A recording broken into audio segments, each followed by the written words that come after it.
எல்லாருமே மகளிர் உரிமை தொகைக்கு விண்ணப்பிச்சிருப்பீங்க. ஒரு சில பேருக்கு இன்னும் பணம் ஏறாம தான் இருக்கு. அத பத்தி யார்கிட்ட கேட்கணும், எப்படி கேட்கணும் அப்படிங்கிற எந்த விவரமும் தெரியாம இருக்கீங்கன்னா இந்த வீடியோ உங்களுக்கு தான். இப்போ ஸ்கிரீன்ல தெரியுற வெப்சைட்ல உங்க குறைய கம்ப்ளைண்ட் பண்ணி ரெஜிஸ்டர் பண்ணீங்கன்னா தமிழ்நாடு அரசாங்கமே கூடிய விரைவுல கண்டிப்பா சரி பண்ணிடுவாங்க. அதுக்கப்புறம் மாசம் உங்க அக்கவுண்ட்டுக்கே வர மாதிரி பண்ணிடுவாங்க.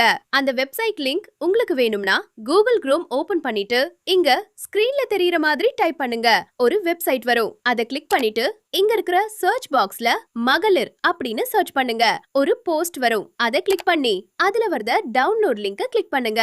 இப்படிதான் ஓபன் ஆகும். இதுல உங்க பேரு, ரேஷன் கார்டு என்ன இருக்கு அதெல்லாம் கொடுத்துட்டு ஓடிபி வெரிஃபிகேஷன் பண்ணீங்கன்னா எது சம்பந்தமான குறைய நீங்க அப்ளை பண்ண போறீங்களோ அதை செலக்ட் பண்ணிட்டு சப்மிட் கொடுத்தாலே போதும். அதுக்கப்புறம் அடுத்த மாசத்துல இருந்து பாத்தீங்கன்னா கரெக்டா உங்க அக்கவுண்ட் வந்துரும். இந்த உரிமை தொகைய வரலன்னு சொல்ற ஃபேமிலி மெம்பர்ஸ்க்கு இந்த வீடியோ மறக்காம ஷேர் பண்ணிடுங்க.